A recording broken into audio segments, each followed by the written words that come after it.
नमस्कार, जोहार, झारखंड देख रहे हैं आप और मैं हूं आपके साथ सोनाली सिंह। बुलेटिन की शुरुआत करते हैं और सबसे पहले खबर गिरिडीह से, जहां अपहरण की घटना सीसीटीवी कैमरे में कैद हो गई है। गिरिडीह में बकोदर थाना क्षेत्र के जीटी रोड सुनतरपी से अपराधियों ने शमशेर आलम नामक युवक का अपहरण कर लिया है। मंगलवार को शाम में घटना को अपराधियों ने अंजाम दिया। बताया जाता है कि जीटी रोड संतुरपी के पास बन रहे एक घर के पास एक बोलेरो और एक बाइक से अपराधी पहुंचे और उसे बोलेरो में बिठाकर ले गए। जाते जाते अपराधियों के द्वारा फायरिंग भी की गई है। ये सारी घटना सीसीटीवी कैमरे में कैद हो गई, जिसमें साफ तौर पर देखा जा सकता है कि किस तरह से बेखौफ अपराधियों ने इस वारदात को अंजाम दिया है। वहीं घटना की सूचना मिलते ही पुलिस एक्शन में आ गई है। फिलहाल घटना के कारणों का पता नहीं चल पाया है।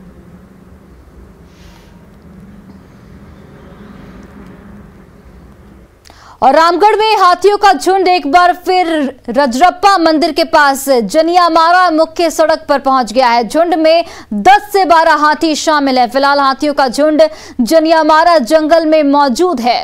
हाथियों के झुंड से मंदिर जाने वाले श्रद्धालु और ग्रामीण दहशत में हैं।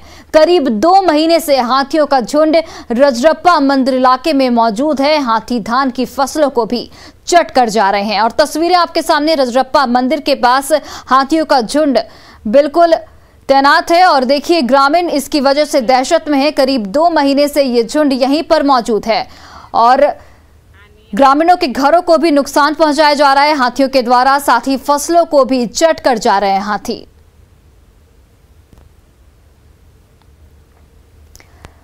झारखंड में जेपीएससी पीटी रिजल्ट को लेकर रांची की सड़कों पर संग्राम दिखा। जेपीएससी अभ्यर्थियों ने रिजल्ट में गड़बड़ी को लेकर जमकर बवाल काटा।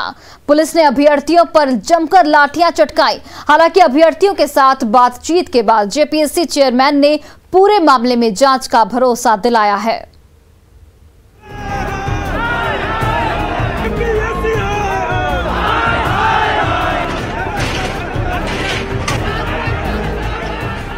झारखंड में जेपीएससी पीटी रिजल्ट का विवाद थमता नजर नहीं आ रहा है। जेपीएससी अभ्यर्थियों ने रांची में जमकर बवाल काटा। परीक्षा को रद्द करने की मांग को लेकर रांची की सड़कों पर दिन भर तनाव का माहौल दिखा। पुलिस ने पहले बैरिकेडिंग कर अभ्यर्थियों को रोका, लेकिन जब अभ्यर्थियों ने बैरिकेडिंग तोड़ा तो फिर पुलिस ने जमकर लाठियां भाजी। इस बीच बीजेपी के कई विधायक भी आंदोलनकारियों के समर्थन में उतर आए। हम लोग तो अभी केवल प्रोटेस्ट कर रहे थे। हम लोग गेट तक जाते, गेट के बाद 5 लोग ही हम लोग जाते, लेकिन इस तरह से हमारे छात्रों के ऊपर, छात्राओं के ऊपर, जनप्रतिनिधि के ऊपर, हमारे माननीय विधायक के ऊपर, हमारे युवा मोर्चा के अध्यक्ष के ऊपर, हमारे आईटी सेल के प्रभारी के ऊपर जिस तरह से लाठी बरसाई गई, हेमंत सोरेन जी ने अपना राजनीतिक कब्र खोद लिया। छात्र जो परीक्षा में उत्तीर्ण नहीं हुए थे वे आंदोलन कर रहे थे और दुर्भाग्य है कि जेपीएससी के चेयरमैन श्रीमान अमिताभ चौधरी जी के बुलाहटे पर उन्होंने समय दिया था मिलने का और उन्होंने धोखाधड़ी की। एक तरफ आमंत्रित किया वार्ता के लिए और दूसरी तरफ पुलिस के द्वारा सरकार के माध्यम से लाठीचार्ज की गई है। छात्र प्रदर्शन करते हुए जेपीएससी कार्यालय तक पहुंच गए। इसके बाद छात्रों के 15 सदस्यीय प्रतिनिधि मंडल को जेपीएससी चेयरमैन से मिलवाया गया। मुलाकात के बाद जेपीएससी चेयरमैन ने पूरे मामले की जांच का भरोसा दिलाया। चेयरमैन ने इसके लिए 4 दिनों का समय मांगा। हालांकि इसके बाद भी अभ्यर्थियों का कहना है कि जब तक जेपीएससी की परीक्षा रद्द नहीं होती है उनका आंदोलन जारी रहेगा। जेपीएससी में सरकार बहुत ही बड़ा खेल खेलने के फिराक में है। छात्रों को आज सरकार ने एक इतिहास रचा है कि वर्तमान पदाधिकारियों के द्वारा भविष्य के पदाधिकारियों को लाठी से पिटवाया गया है। जेपीएससी ने गलती माना अपना और वो 4 दिन के बाद में उन्होंने कहा है कि मैं निश्चित रूप से इसका जवाब हम पूरा ढूंढवा रहे हैं कि हमसे जो गलती हुई है उसको हम पूरी तरह से। आप ही बताइए 20 दिन से इन क्या कर रहे थे? ये 20 दिन से क्या कर रहे थे? जो 4 दिन से वो बोल रहे 4 दिन और समय दीजिए तो हम अपनी गलती को सुधारें। प्रदर्शन कर रहे छात्रों, युवाओं का आरोप है कि परीक्षा में बड़े पैमाने पर धांधली हुई है। रिजल्ट में गड़बड़ियों के कई सबूत सौंपे गए, लेकिन इसके बावजूद कोई कार्रवाई नहीं हुई। आपको बता दें कि झारखंड लोक सेवा आयोग के 7वीं से 10वीं सिविल सेवा का रिजल्ट निकलते ही इसमें गड़बड़ी के आरोप लगने लगे। इसके बाद से ही अभ्यर्थियों का प्रदर्शन जारी है। बड़ा सवाल ये है कि आखिर ये विवाद कब सुलझेगा।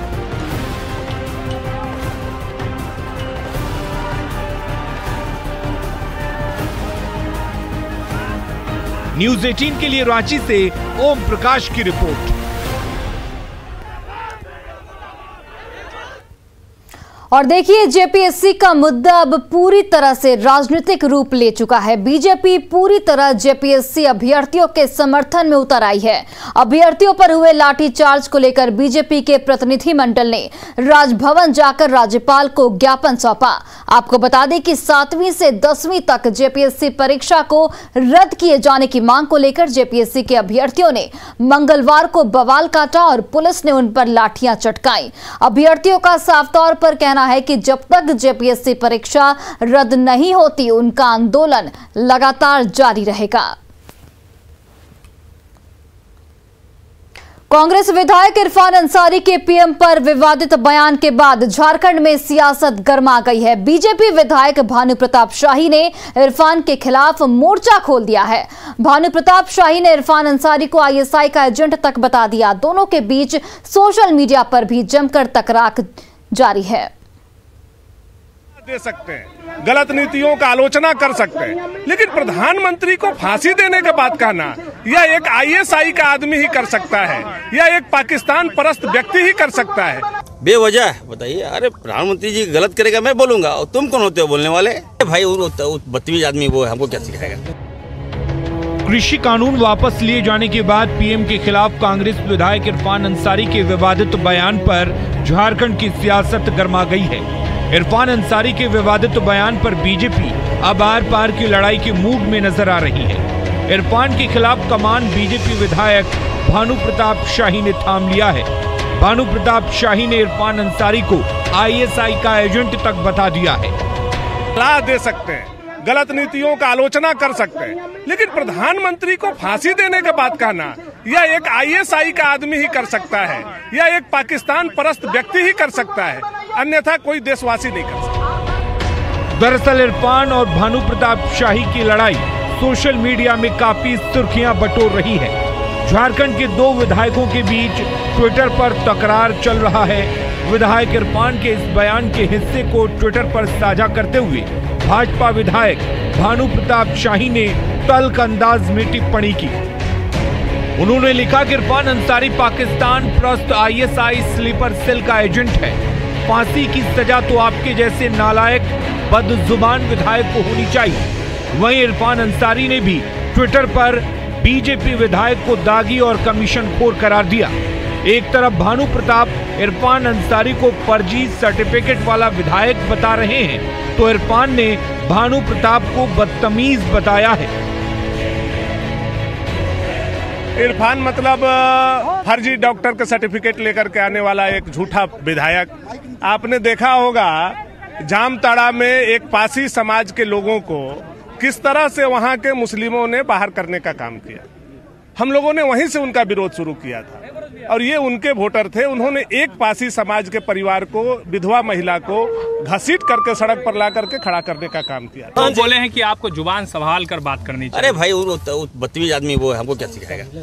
आजकल मैं दोबारा विधायक बनाऊं लगातार, तुम हटा लो ना। आज तक तो मुझ पर कोई आरोप नहीं लगाया, लेकिन मैं भानु जी को इतना जरूर कहूंगा, जी निकलता मुंह से, देखिए ये संस्कार है। वो नहीं निकलता। अरे वो क्या निकालेगा, वो बाहरी आदमी है या झारखंडी थोड़े है ये। अच्छा चलिए ये तो ठीक है, झारखंडी नहीं है वो। और इसका सुनिए, इसका हिसाब मैं लूंगा यार। इरफान अंसारी के पीएम पर विवादित बयान के मामले ने तूल पकड़ लिया है। इरफान पहले भी अपने बिगड़े बोल की वजह से सुर्खियों में रहे हैं। अब पीएम पर विवादित बयान देने के बाद एक बार फिर वो बीजेपी के निशाने पर हैं। न्यूज़ 18 के लिए रांची से ओम प्रकाश की रिपोर्ट। और सीएम हेमंत सोरेन की मौजूदगी में जेएमएम केंद्रीय कार्य समिति की बैठक आयोजित की गई, जिसमें सरकार के 2 वर्ष के कार्यकाल पर चर्चा की गई। इस दौरान 18 दिसंबर को पार्टी के महाअधिवेशन का फैसला लिया गया। बैठक में शिबू सोरेन, हेमंत सोरेन सहित सभी पदाधिकारी मौजूद रहे। ये बैठक मुख्यमंत्री हेमंत सोरेन के आवास पर हुई।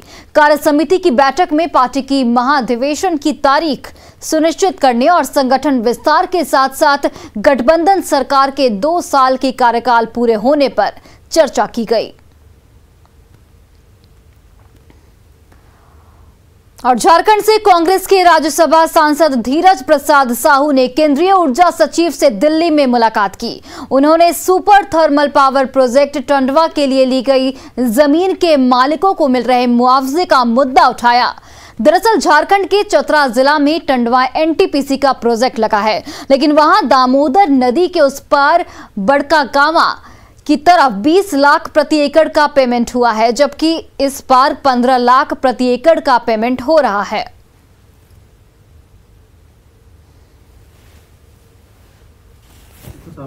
टंडवा में वहाँ पर एनटीपीसी का प्रोजेक्ट लगा हुआ वहाँ पर, और वहाँ पर क्या है कि नदी के उस पार वहाँ पर 20 लाख रुपया का पेमेंट कर रहा है, और इधर टंडवा के साइड में जहाँ पर उसका प्लांट लगा हुआ है वहाँ पर वो 15-15 लाख रुपया का पेमेंट हो रहा है। तो लोगों का डिमांड है कि भाई जब एक ही तरह का ज़मीन है तो एक ही तरह का रेट होना चाहिए।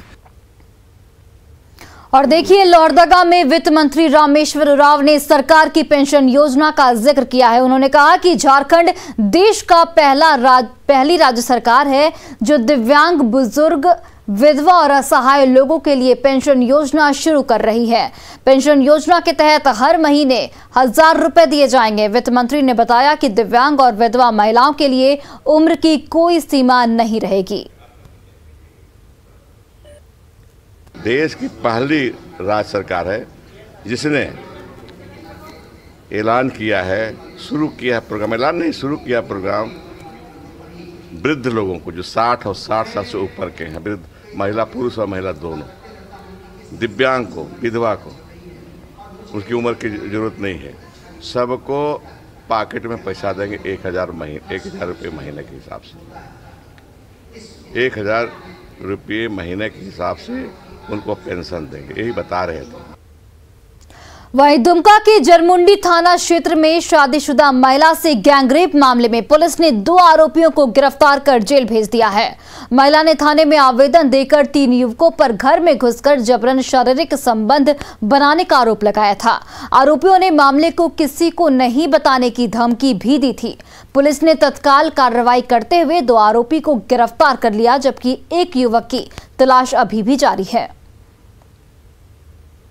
करते हुए FIR दर्ज किया गया और मेरे सहकर्मी पदाधिकारी द्वारा तीव्र शीघ्रता से उस आवेदन पर कार्रवाई करते हुए 2 अभियुक्त को विधिवत गिरफ्तार कर लिया गया, जिसको गिरफ्तार कर न्यायिक हिरासत में भेजा गया है। और इस वक्त की बड़ी खबर बिहार से, जहां 26 नवंबर को लेकर शराबबंदी को लेकर शपथ होगा। सभी अधिकारी शराब नहीं पीने के इस दौरान शपथ लेंगे। मुख्य सचिव त्रिपुरारी शरण ने चिट्ठी लिखी है। सभी DMSP को निर्देश जारी किया गया है। 26 नवंबर को सुबह 11 बजे शपथ लेने के निर्देश जारी किए गए हैं। वहीं सभी अधिकारियों और कर्मचारियों को शराब नहीं पीने का शपथ पत्र भी दाखिल करना होगा। मैं शराब नहीं पीऊंगा और न ही दूसरे को शराब पीने के लिए प्रेरित करूंगा, ये शपथ लेना होगा। इन दोनों मामलों में संलिप्त पाए जाने पर कठोर से कठोर कार्रवाई की जाएगी।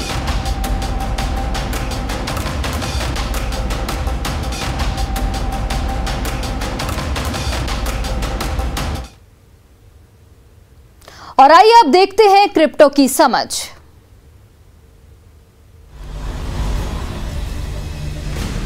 ZPay and News 18 Network present crypto की समझ। स्वागत है आपका क्रिप्टो की समझ में। मैं हूं आपके साथ शिप्रा झा।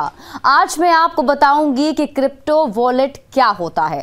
भारत में क्रिप्टो करेंसी तेजी से पॉपुलर हो रही है, लेकिन क्रिप्टो करेंसी को रखने वाले वॉलेट के बारे में लोग ज्यादा नहीं जानते। आज हम आपको बताएंगे कि क्रिप्टो वॉलेट क्या होता है।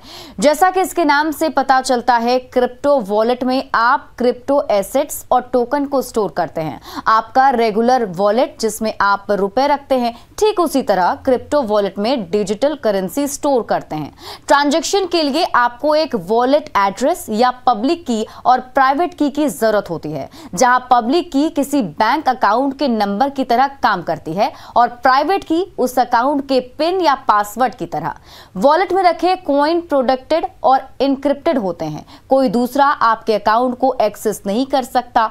पर्सनल वॉलेट का इस्तेमाल लॉन्ग टर्म या फिर लार्ज होल्डिंग के लिए किया जाता है। आप अपने वॉलेट के जरिए दुनिया में कहीं भी क्रिप्टो भेज सकते हैं और आप अपने पास मल्टीपल वॉलेट भी रख सकते हैं, जैसे कि छोटे अमाउंट के ट्रांजैक्शन के लिए एक अलग वॉलेट और बल्क होल्डिंग के लिए दूसरा wallet.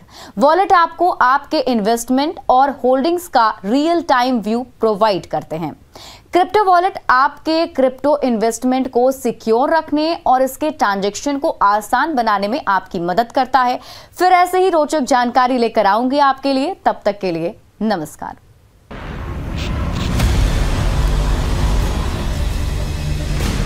ZPay and News 18 Network present crypto की समझ।